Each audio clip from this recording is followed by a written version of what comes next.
네, 오늘 사도행전 9장 이어서 보도록 하겠습니다. 사도행전 점점 하나님의 역사, 성령의 일하심이 확장되어 가고 있음을 우리가 이제 살펴보고 있는데요. 예루살렘에서 사마리아로 그리고 이제 다메섹까지 확장되어 가고 있습니다. 오늘은 이제 사울이 다메섹으로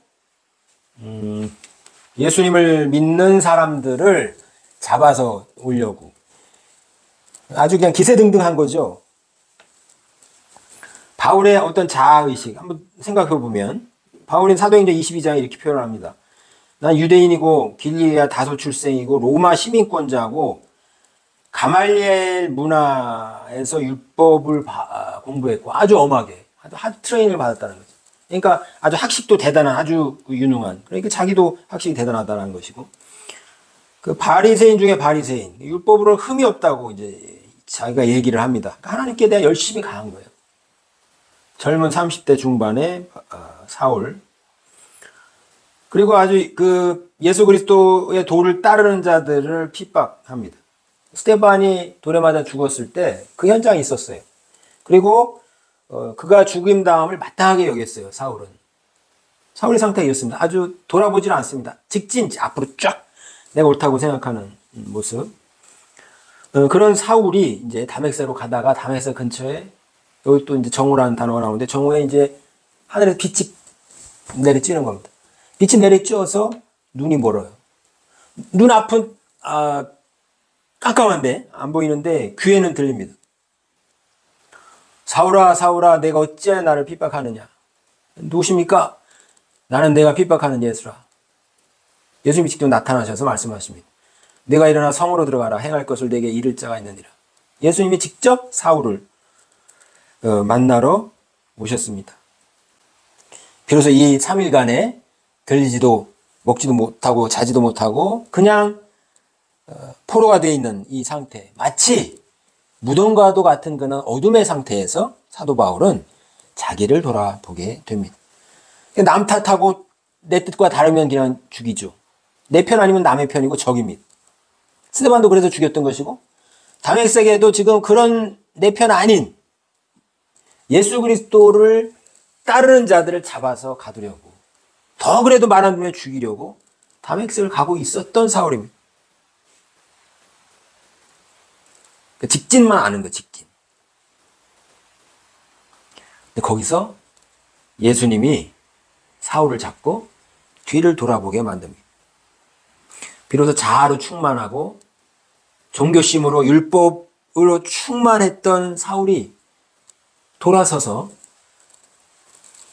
이제 어둠 가운데서 하나님을 바라보고 영적으로 회개하고 또 내 방식대로 해석했던 성경을 새롭게 해석하는, 복음적으로 해석하고 십자가의 죽음 안에서 해석하고 하나님께서 나를 사랑하고 은혜로 구원하시는 하나님의 뜻으로 바라볼 수 있는 새로운 영적인 눈이 열리게 됩니다. 그것은 마치 사울에게는 죽음과도 같은 시간이에요. 자, 그렇게 자기 생각만 고집하고 자기 생각 아니면 다 남들은 틀렸다라고 하던 그 바울이 고린도 교회에 보낸 편지에서 이렇게 표현합니다. 사랑은 언제나 오래 참고. 이게 바울이 할 소리가 아니죠. 사랑을 온유하며 투기하는 자가 되지 아니하며 자랑하지 아니하며 교만하지 아니하며. 다 이거 바울이 갖고 있던 거예요. 바울이 회개하기 전에, 회심하기 전에 갖고 있던 자기의 모습을 이야기하는 거죠. 아, 나는 사랑이 없었구나. 오래 참지 않고 죽이려고 했고 전사, 싸움꾼 같았고 내 편 아니면 다 남의 편 적이었고 무례히 행했고 나의 유익을 구했고 성을 냈고 악한 것을 생각했다. 자기 이야기죠. 그랬던 사울이 이제 다메섹에서 예수님을 만남으로 무덤에 죽음 같은 3일을 보내고 나서 이런 사람으로 바뀌어간 거죠. 사랑을 오래 참고 온유하고 투기하지 않고 자랑하지 않고 교만하지 않고 무례히 행치 않고 자기 유익을 구치 않고 불의를 기뻐하지 않고 진리와 함께 기뻐하는, 이게 바울의 모습. 예수님은 다메섹에서 바울을 사로잡아서 그랬던 사울을 이런 바울로 만드셨습니다. 이게 바울의 변화예요. 아나니아가 가서 사울에게 안수를 해라. 안수를 해서 성령 충만케 하고 또 먹을 것을 주고 일어나게 하라. 세례를 줘라. 이렇게 얘기했을 때 아나니아는 싫었죠. 우리를 이미 스데반 이야기 들었을 것이고 우리를 잡아가고 심지어는 죽이기까지도 하는, 또 우리를 잡으러 오던 사울이었는데 그걸 굳이 가서 우리가 왜 그렇게 해야 됩니까? 그때 예수님은 말씀을 합니다.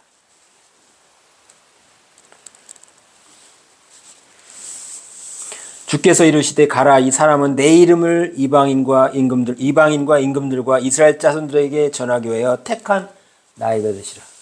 우리가 생각할 때는 이해가 잘 되지 않지만 하나님은 택한 거예요. 바울을 그러니까 이런 그릇에서 이런 그릇으로 만드는 거예요. 사랑이 없고 시기하고 참지 못하고 불같아서 지멋대로 행하던 사울이라는 그릇을, 율법 바리새인 이것으로 아주 충만했던 사울을, 그 그릇을 깨뜨립니다. 깨뜨려서 다시 가루로 만들어서 물을 붓고 다시 새로운 그릇으로 빚어요. 그게 고린도 13장. 오래 참는 바울, 온유하고 투기하지 않고 자랑하지 않고 교만하지 않은 바울로 만들어가는 거죠. 하나님은 그렇게 바울을 만드셨습니다. 빚으셨습니다. 저와 여러분도 그렇게 빚어가세요. 이건 비단 바울의 이야기뿐만이 아니고 하나님의 택함을 받아서 구원을 받는 우리 모두를 위한 이야기입니다. 우리가 하나님의 부르심을 받을 때 언제 부르심을 받습니까? 어둠 가운데, 고통 가운데, 질병 가운데, 포로가 됐을 때, 내 힘으로는 아무것도 할 수 없을 뭔가에 포로되어 있어요. 뭐 중독이 돼 있든 질병이든 경제적이든 인간관계든 포로가 돼 있어. 그럴 때 죽음과도 같은 무덤과도 같은 그 3일, 그 시간을 통해서 하나님은 내 생각을 바꾸고 내 삶의 방향을 바꾸고 내 삶의 목표를 바꿔주시죠.